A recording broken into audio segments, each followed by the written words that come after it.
হাবিবা রান্না করতে বসতেই তার মা আগুনের উপর তার মুখ ঠেসে ধরে। বাঁচাও, বাঁচাও আমাকে, জ্বলে গেল, আমাকে বাঁচাও, ছেড়ে দাও আমাকে, মরে গেলাম। খুব তোর উপরে অহংকার তোর, এবার দেখ কেমন লাগে। বজ্জাত মেয়ে, এতদিন আমাকে খুব চালিয়েছিস তুই, আজ দেখ কেমন লাগে। আমাকে ছেড়ে দাও মা, আমি আর সহ্য করতে পারছি না। যা, দিলাম ছেড়ে, কিন্তু এই কথা যদি কেউ জানতে পারে তাহলে তোকে একেবারে মেরে ফেলবো। কেউ জানতে পারবি না মা।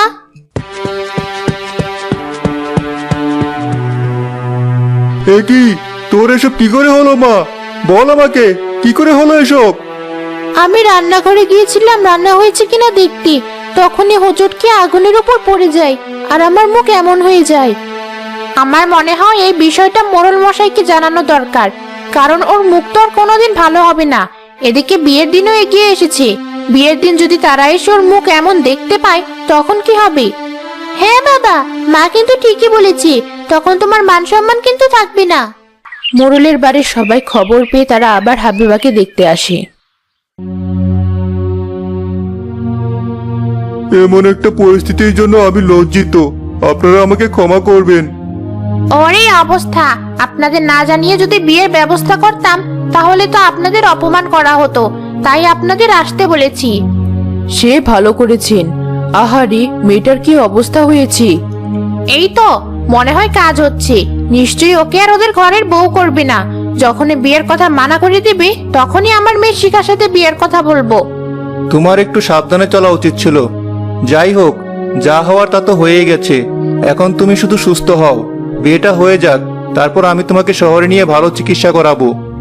তার মানে তুমি এই পোড়া মেয়েটাকে বিয়ে করবে? হ্যাঁ করব। পুড়ে গেছে তো কি হয়েছে, ওর মনটা তো আর পুড়ে নেই। বাইরের সৌন্দর্যই সবকিছু না। আমরা আজ আসি।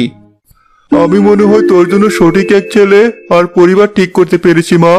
তুই আর কোনো চিন্তা করিস না, সব ঠিক হয়ে যাবে। বিয়ের তো আরো কদিন বাকি আছে। আমি গেলাম বিয়ের বাজার করতে, তোমরা ওকে একটু দেখে রেখো। কি চেয়েছিলাম আর কি হলো? এত কিছু করেও যখন কোনো কাজ হলো না, আজ তাহলে তোকে মেরেই ফেলবো। এসব আর আমার সহ্য হচ্ছে না। হ্যাঁ, ওকে আর বাঁচিয়ে রাখা যাবে না মা, তুমি ওকে মেরেই ফেলো। তোমরা এসব কি বলছো? না,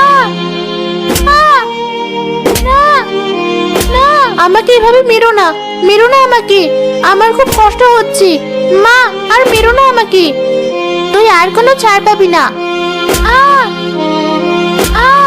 কাছে বসে বসে ওই মেয়েটার কষ্ট আমিও দেখতে পারবো না, এটা আমার পেতনি সমাজের জন্য খুবই লজ্জাজনক। ওই মহিলাকে একটা উচিত শিক্ষা দিতে হবে। মা, আর মেরো না, ছেড়ে দাও আমাকে, আমি তোমাদের বাড়ি ছেড়ে চলে যাব। ওই মোড়লের ছেলেকে আমি বিয়ে করব না, তুমি শিখার সাথে ওর বিয়ে দিও, আমাকে ছেড়ে দাও। না না, তা হবে না, তুই বেঁচে থাকলেই ঝামেলা করবি, তোকে আর বেঁচে থাকতেই দেওয়া যাবে না।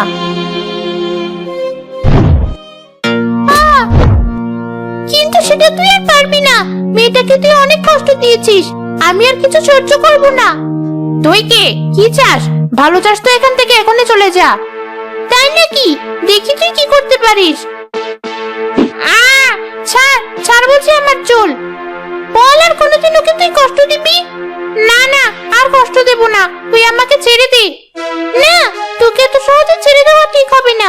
তুই নিজের মেয়ের জন্য এই অসহায় মেয়েকে অনেক কষ্ট দিয়েছিস, ওর সুন্দর মুখটা তুই পুড়িয়ে দিয়েছিস। এবার দেখ আমি কি করি।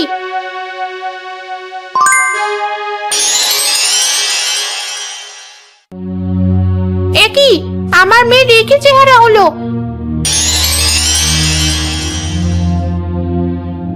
আর ওর মুখ ঠিক হয়ে গেল কি করে? এটা তোর লোভের ফল, তুই এতদিন যে লোভ করেছিস সেই ফল এটা। আর কোনোদিন এই মেয়ের কোনো ক্ষতি করার চেষ্টা করলে সেদিন আর তোকে ছেড়ে দেব না, আমি আর ওকে কোনো কষ্ট দেব না। তুই ভালো থাকিস হাবিবা, আমি থাকতে তোর আর কেউ কোনো ক্ষতি করতে পারবি না। তোমাকে অনেক ধন্যবাদ।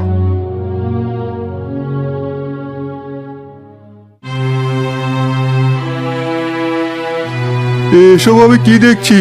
এমনটা হলো কি করে? তুমি আমাকে ক্ষমা করে দাও, এই সবই হয়েছে আমার পাপের জন্য। আমি নিজের মেয়ের ভালো করতে গিয়ে আজ তারই ক্ষতি করে দিয়েছি। কি বলছো তুমি? হাবিবাকে আগুনে আমি ফেলে দিয়েছিলাম যাতে ওর বিয়ে না হয় মোড়লের ছেলের সাথে, কিন্তু তবুও সে ওকে বিয়ে করতে যাওয়ায় আমি ওকে মেরে ফেলতে চেয়েছিলাম, কিন্তু তখনই এক পেতনি এসে আমাকে আমার সাজা দিয়ে গেছে।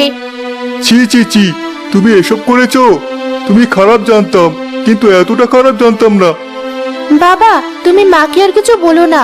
মা নিজের ভুল বুঝতে পেরেছে, সে আর কখনো এমন করবে না। বেশ, আমি আর কিছু বলবো না। অবশেষে রায়হানের সাথে হাবিবার বিয়ে হয়ে যায়।